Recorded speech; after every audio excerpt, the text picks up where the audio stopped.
अब सामने ध्यान देंगे आप, टॉपिक लिखा हुआ है कि सीधे लंबे धारावाही चालक तार से उत्पन्न चुंबकीय क्षेत्र, यानी कि अगर मैं बात करूं यहां पर तो ध्यान देंगे आप,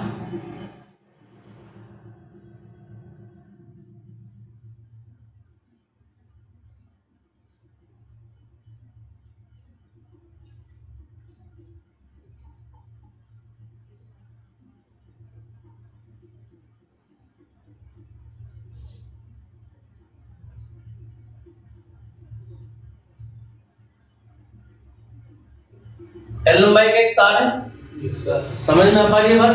ठीक है, देखिए ना सामने इस बात को यहां पर लिख देते हैं। माना एल लंबाई का एक तार है जिससे स्मॉल आर दूरी पर बिंदु P है, ये बात लेते हैं अभी हम, जहां चुंबकीय क्षेत्र ज्ञात करना है। क्लियर बात समझ में आ पा रही है? इतनी तो बात है। अभी मैं आपको ये भी बताऊंगा। अब आप बोलेंगे कि तार के कारण तो बायो सेवर्ट भी हमने पढ़ा था, dB बराबर μ/4π आइडियल sin θ/r², ठीक है, वो कहाँ लगेगा और ये जो फॉर्मूला आएगा ये कहाँ लगेगा, दोनों बातें मैं अभी बाद में आपको बताऊंगा, पहले इसके बारे में समझे। अच्छा, बायो सेवर्ट तो सभी को क्लियर हो गया था, कोई दिक्कत तो नहीं? चलो देखिए यार सामने, तेरे चश्मा कब लगा भाई? 2 साल है जी, 2 साल। तो दिखा दो आगे चश्मे में, ज्यादा होगी नहीं? चलो अभी मिल के जाएगी, ठीक है भाई, इसको मिला सकता हूँ भाई? अब इसको मिला सकता हूँ तो आपको 2 एंगल भी दिखाई दे पा रहे होंगे, एक तो ये वाला और एक ये वाला, दिख रहा है क्या नहीं दिख रहा है? Yes sir. चलो, ऊपर वाले को मैंने ϕ2 कह दिया और नीचे वाले को -ϕ1 कह दिया। अब ध्यान देंगे आप सामने, भाई मुझे एक बात बताओ, अगर मैंने आपको क्या बताया था कि बायो सेवर्ट का नियम आप जहां पर भी लगाएंगे और वहां आप पूरे तार को या पूरे कण को नहीं लेंगे, उसका छोटा सा हिस्सा आप ले लेंगे, है ना? जैसे पूरे तार की लंबाई कितनी है? L, है ना?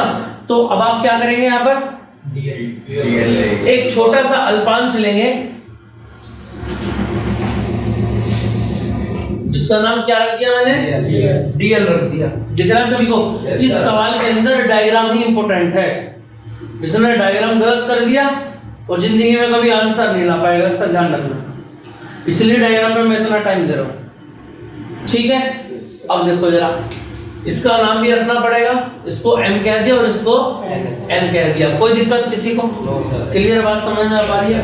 चलो जी, अल्पांश वाली बात मैं रेड कलर से दिखा रहा हूँ यहाँ पर, जिससे आपको कोई दिक्कत ना हो।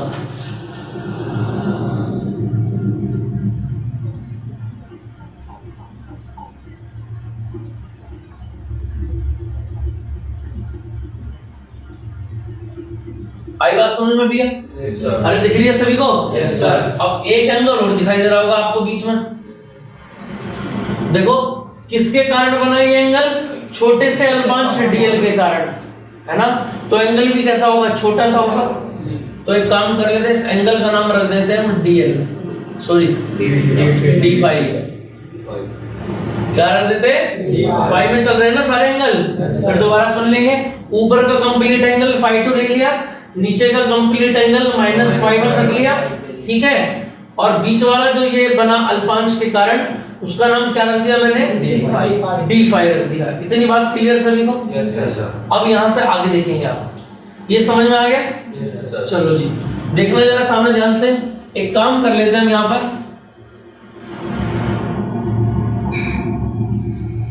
बिंदु N से इस MP रेखा के ऊपर एक लंब डाल दिया आपने, जिसको मैंने कह दिया K, क्या कह दिया मैंने? अतः इस बात को यहां पर भी लिख सकते हैं कि आपने जो है NK लंब डाला है किसके ऊपर? MP के ऊपर, और जिससे यहां पर एक एंगल बन गया NMK, और उसको माना मैंने थीटा। क्या माना उसको मैंने? थीटा। ये दिखाई दे रहा है सभी को? इस एंगल को मैंने थीटा माना। बताओ डायग्राम में कोई दिक्कत किसी को अभी तक? आ रही है बात समझ में? फिर दोबारा सुन लो। सीधा लंबा एक तार था जिसका मध्य बिंदु मैंने एक बिंदु ले लिया, ओ कह दो इसको, ठीक है भैया। और इसको चलो इसको तो जरूरत नहीं है ना। अल्पांश मैंने ले लिया, ऊपर का एंगल φ2, नीचे का -φ1। अल्पांश mn लिया जिससे बनाया गया एंगल कितना था? छोटा एंगल था, और छोटे एंगल को दिखाया हमने d∅ से। क्लियर है? अब यहां से n से लंबा डाला इस रेखा के ऊपर, ठीक है, nk डाला, वो 90 डिग्री हो गया, और एक एंगल बन गया ऊपर nmk थीटा। समझ में आ पा रही है बात? अब आ जाओ सामने। अब देखो ये मैंने चीजें बनाई क्यों क्यों, और आपको कैसे याद रहेंगी कहां पर कौन सा एंगल बनेगा, वो याद रहेंगी इस तरीके से। आ जाओ सामने। सबसे पहले अगर मैं बात करूं, देखना जरा,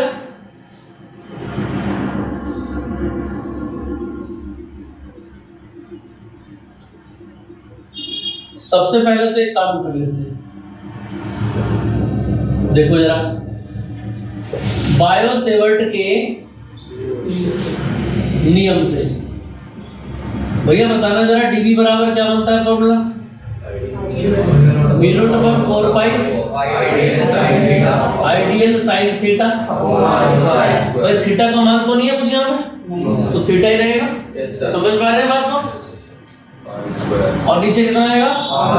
r²। यही तो तुम्हारी गलती है, r²। क्यों आएगा r²? मुझे अच्छा है बताओ। r किस किस के बीच की दूरी है बताना, बताओ सामने देखो। r किस किस के बीच की दूरी है? भाई तार के और बिंदु P के, है ना? भाई तार के और बिंदु P के बीच की दूरी है, जबकि ये जो चुंबकीय क्षेत्र निकल रहा है ये किसके कारण निकल रहा है? लिख देता हूं मैं यहां पर। बायो-सेवर्ट का नियम, अल्पांश dl पर लगाने पर तो दूरी किसकी आएगी बताना जरा। अरे अल्पांश की तो आएगी भैया यहां तक, और ये कुछ दूरी है नहीं तो उसको मैंने मान लिया x। क्या मान लिया? x। कोई दिक्कत किसी को? क्लियर है बात? है ना? तो देखो जरा, नीचे क्या आ गया? x आ गया।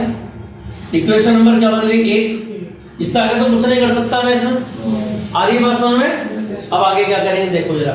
सबसे पहले मैंने ट्रायंगल में आया, इसका स्क्वायर लिखो भैया। देखो जरा, x का स्क्वायर। देखो जरा, अब कौन से ट्रायंगल में आए हम? देखते रहना ध्यान से।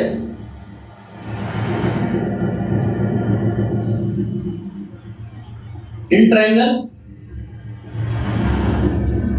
MNK में दिख रहा है सभी को? Yes sir. और MNK में क्या फॉर्मूला लगाएंगे आप? अगर मैं बोलूं आपसे लगाना साइन थीटा, बोलो साइन थीटा बराबर क्या लगेगा? साइन बराबर क्या होता है? लंब बटे कर्ण। तो थीटा के सामने का जो भुजा है वो लंब होगा, यस सर। और कर्ण क्या बनेगा? बोलो dl। यहां से आपने NK निकाला और कितना आ गया? dl sine theta. Equation number, कोई दिक्कत किसी को? चलो यहां से मैंने NK का मान निकाल दिया। किसका मान निकाला भैया? NK।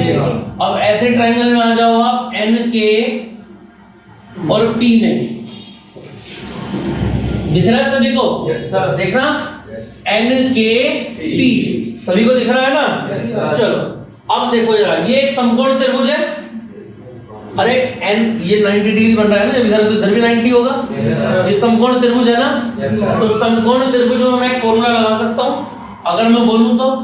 बोलो कोण बराबर, बोलो भैया कोण बराबर, कोण बराबर चाप बटे त्रिज्या। चाप बटे त्रिज्या। आया कि नहीं आया समझ में? Yes sir. बोलो एंगल कितने का है? d∅। दिख रहा है सभी को या नहीं? Yes sir. एंगल कितने का है? d∅ का। कोण, और कोण के सामने की भुजा क्या होगी? बोलो NK। NK मतलब चाप लगा, यस सर। और त्रिज्या कितनी है? दूरी वहां से वहां की बोलो x है। कोई दिक्कत किसी को? समझ गए बात को? अब क्रॉस मल्टीप्लाई कर दो, NK निकाल दो फिर दोबारा से, और NK कितना आएगा? x into d∅। कोई दिक्कत किसी को? अब मैं देखो NK जो भुजा है, NK भुजा ऊपर वाले त्रिभुज में भी है और n के नीचे वाले त्रिभुज में भी है। तो मैंने सबसे पहले n के 2 मान निकाल लिए और दोनों मानों से मुझे पता लगा, क्या पता लगा देखो जरा, from equation second and third, और दोनों से पता लगा कि dl sin थीटा बराबर किसके है बोलो, x d फाई के बराबर है कि नहीं? अरे जब इनके n लेफ्ट लेफ्ट बराबर है n के और n के, तो राइट भी बराबर होंगे कि नहीं होंगे? बताना जरा, अरे राइट भी बराबर होंगे। dl sin थीटा किसके बराबर होगा बोलो, x d फाई के, है कि नहीं? क्या इस मान को मैं एक में रख दूं? बोलो भैया, dv बराबर mu naught upon 4 pi i नीचे एक्स स्क्वायर, क्या है ऊपर dl sin थीटा, तो dl sin थीटा की जगह क्या रख सकता हूँ बोलो, क्या रख सकता हूँ भैया? अभी सुनते हैं ना मैं ये सब क्यों कर रहा हूँ, जब आखिर में पूछेंगे तब आप भी समझ जाएंगे कि हम ऐसा क्यों कर पा रहे हैं। देखो ध्यान से, x से x कैंसिल हो जाएगा, क्या बचेगा बोलो, dv बराबर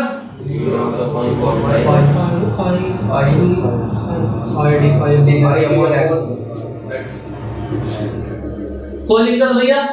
इक्वेशन नंबर 4 बन गई। समझ में आ रही है बात या नहीं?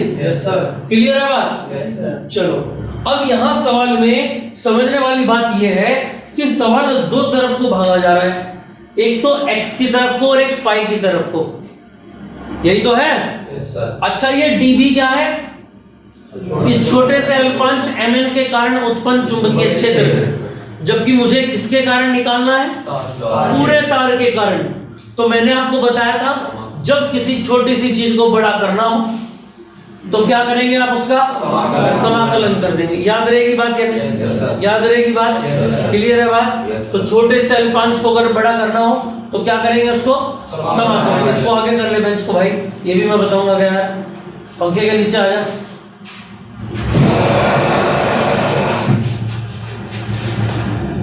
और कल से जो बताया याद रखना भी है, ठीक है ना? देखिए जरा सामने ध्यान से, मुझे समझ नहीं आता जब तक तुम सुटेबल नहीं हो तो पढ़ कैसे लेते हो। देखिएगा, इतनी बात समझ में आ पाएगी? क्लियर है? अब देखो आगे, यहां बात फंस गई कि जो dv का है आपको इंटीग्रेशन करना है। क्या करना है? इंटीग्रेशन करना है।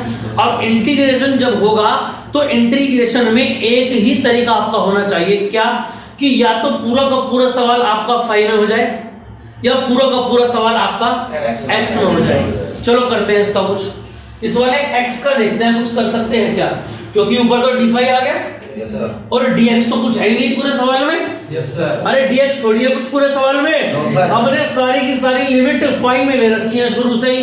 तो हमारा मेन मकसद ये है कि सवाल को फाई के अंदर ही बदला जाए, और इसी कारण मैंने यहाँ पर ऊपर वाली इक्वेशन में जो x आया था सबसे पहले 2x में से 1x खत्म करा, कर दिया खत्म। कैसे करा?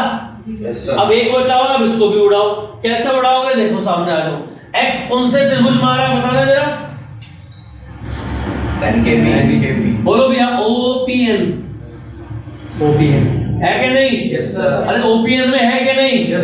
तो एक काम कर दो, क्या कर सकते हो आप इसमें?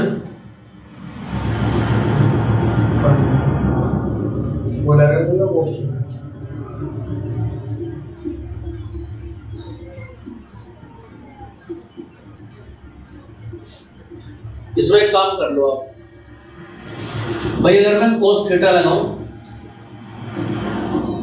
तो क्या बनेगा देखना जरा। cos थीटा बराबर आधार बटे कर्ण, आधार कितना है r और कर्ण कितना है x। तो यहां से देखना जरा, अगर मैं इस x की वैल्यू निकालूं तो कितना आएगा बोलो, r अपन कितना आएगा भैया, और इसी मान को उठाकर मैं कहां रख दूं 4 के अंदर रखना जरा। इक्वेशन नंबर 4 क्या है आपकी, dv इक्वल टू बोलो mu naught upon 4 pi i d phi upon, अब देखो सामने x की जगह पर क्या रखोगे बोलो, r अपॉन cos थीटा चला गया ऊपर। कोई दिक्कत किसी को? अब देखो जरा इधर आ जाओ। अब मेन आपका फॉर्मूला क्या बन गया, इधर बना दूंगा इसको। Yes sir. ये आ गया आपके पास? अरे आ गया ना? अब x खत्म हुआ कि नहीं हुआ पूरे सवाल में बोलो? हो गया x खत्म। और यही बात शुरू से मेरे मन के अंदर थी जब मेरी पहली इक्वेशन आ गई थी कि मैंने सोचा ये पूरा का पूरा सवाल पूरे के पूरे phi2 और पूरे के पूरे -phi1 के ऊपर डिपेंड करता है, तो क्यों ना मैं क्या करूं, इस x को खत्म करके इसके अंदर phi ही एग्जिस्ट कराऊं। तो मैंने सबसे पहले एक x खत्म करा, समझ में आ पा रही है बात या नहीं? फिर दूसरा x खत्म करा। यहाँ पर ये चरण है जो आपको याद रखने हैं, इसके रट्टा नहीं लगाना इस चीज का कि इसके बाद मैंने ये किया फिर इसका मान ये निकाला फिर इसका, जो रट्टा लगाएगा वो गड़बड़ कर देगा। कहाँ? अगर हल्के से भी इनका नाम बदल गए, मान लिया पेपर में बैठ के m के याद mn याद नहीं है, जरूरी थोड़ी mn रखना है, xy रख लो, pqr लिख लो। समझ में आई बात? अब देखो जरा सामने ध्यान से, अगर मैं बोलूं यहां पर क्या, संपूर्ण तार के कारण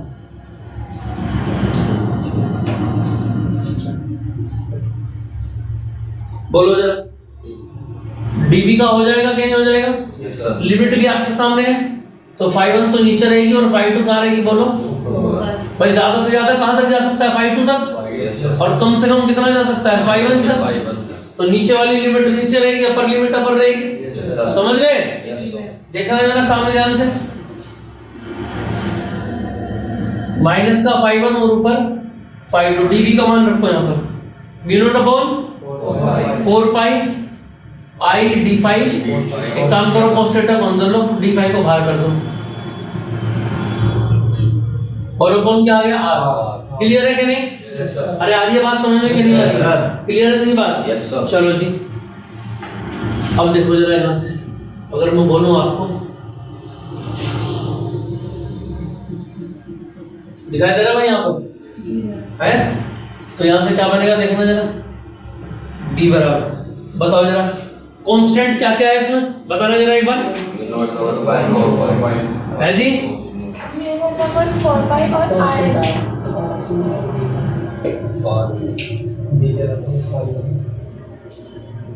एक मिनट रुको भाई, ये phi2 हो गया पूरा, ये phi1 हो गया, ये d phi हो गया। अच्छा, जब हम इस वाले त्रिभुज में पहुंचे थे OPN में हमने लगाया था cos थीटा, तो हमें कौन सा एंगल लेना है? हमें तो ये वाला लेना पड़ेगा ना। अरे ये वाला तो लेना पड़ेगा। और थीटा तो पहले आ चुका, तो थीटा कहां से आ गया? इस वाले को एक काम करो, इसको फाई कह दो। क्या कह दो? फाई थोड़ी माना अब तक मैंने, तो इस वाले को क्या मानेंगे आप? समझे क्या नहीं समझे? अरे समझे? थीटा तो ऊपर मान लिया ना, थीटा नहीं मान सकते। फाई इसलिए माना क्योंकि ये सारी चीजें इधर की फाई के अंदर है। समझ, जब आप इंटीग्रेशन करेंगे तो कोई दिक्कत नहीं आएगी, है ना? क्योंकि हमको एक बात पता है क्या, कि जब भी इंटीग्रेशन होगा तो अंदर केवल कौन कौन सी क्वांटिटियां रहेगी बोलो? डीएल भी था यहाँ पे अभी क्या? अच्छा, तो क्या क्या बचा आपका? आई अपॉन आर, और अंदर क्या क्या बच गया बताना जरा भाई। अंदर बच गया cos फाई और डी फाई। यहाँ तक कोई दिक्कत किसी को? क्लियर बात समझ में आ पाई? आई बात समझ में? चलो जी, b बराबर बोलो जल्दी से फटाफट से, v0/4 पाई। चलो cos थीटा cos फाई का कितना होता है इंटीग्रेशन, बोलो जल्दी से।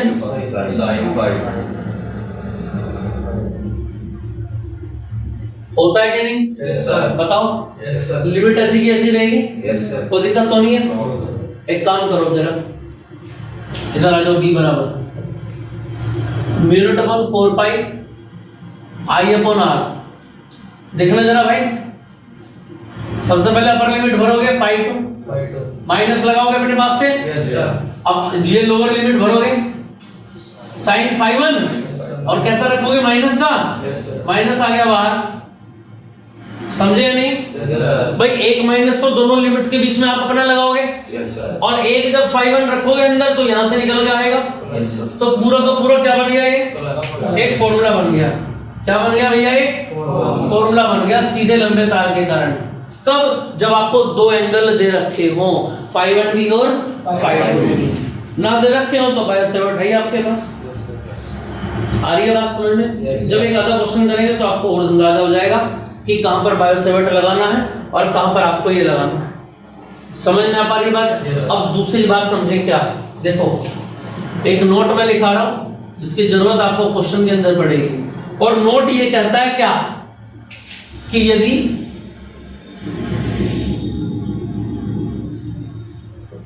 चालक तार की लंबाई अत्यधिक हो, तार की लंबाई बहुत अधिक होने से क्या होगा? देखो अगर इस तार को मैं बहुत ऊपर ले जाऊं Yes, sir. और इतना ऊपर ले जाऊं कि ये बनने वाला एंगल मैं मान रहा हूं कि बहुत जितना ऊपर उठेगा उतना ही एंगल ऊपर उठेगा, Yes, sir. और मैंने कहा कि बहुत ऊपर तक जा रहा है तो एंगल ये बिल्कुल 90 के करीब पहुंच सकता है, Yes, sir. 89 तक पहुंच सकता है, लगभग 90 भी 90 में कह सकता हूं उसको। और ऐसे करें नीचे बहुत लंबा होगा तो ये जो लाइन जा रही है ये उतनी खुलेगी। तो मैंने कहा कि तार की लंबाई अगर बहुत ज्यादा अधिक हो जाए तो एक काम कर सकते हैं आप, phi1 बराबर 90 कह सकता हूं मैं कि ये एंगल भी ऊपर तक हो गया, ये भी नीचे तक हो गया, और 90 डिग्री हो गया। अब देखो जरा, जब 90 हो गया तो फिर दोबारा ऊपर आ जाओ, b बराबर μ/4 पाई I/r। बोलो ये कितना हुआ? sin 90, और ये भी कितना हुआ? Sin 90. समझ में आ रहा है सभी को? Yes, sir. अरे क्लियर आ रहा है कि नहीं आ रहा है? Yes, sir. और बोलो जरा यहाँ से, sin 90 और sin 90 कितना हो गया? बोलो अरे कितना हो गया? एक और एक, दो। इसका मान भी एक और इसका मान भी एक, तो 2 हुआ कि नहीं हुआ? Yes, sir. तो बोलो b बराबर बराबर μ/4 पाई, भैया आवाज नहीं आ रही, b बराबर B बराबर μ/4 पाई μ/4 पाई 2i/r 2i/r। 2i/r याद रहेगी बात? Yes, sir. क्लियर है इतनी बात? Yes, sir. समझ में आई बात या नहीं? Yes, sir. ठीक है, इसको ऐसे लिख सकते हो आप, हाँ इसको 2 से इसको काट भी सकते हो।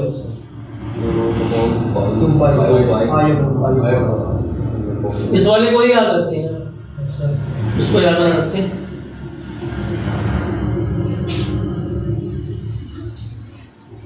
क्लियर हुआ कि नहीं? Yes, sir. अरे आगे बात समझ में? Yes, sir. तो ध्यान रखिएगा, अगर सीधे धार लंबे धारावाहिक चालक तार के कारण उत्पन्न चुंबकीय क्षेत्र आपसे पूछा जाएगा तो ये डायग्राम आप ध्यान रखेंगे, फिर दोबारा सुन लेंगे।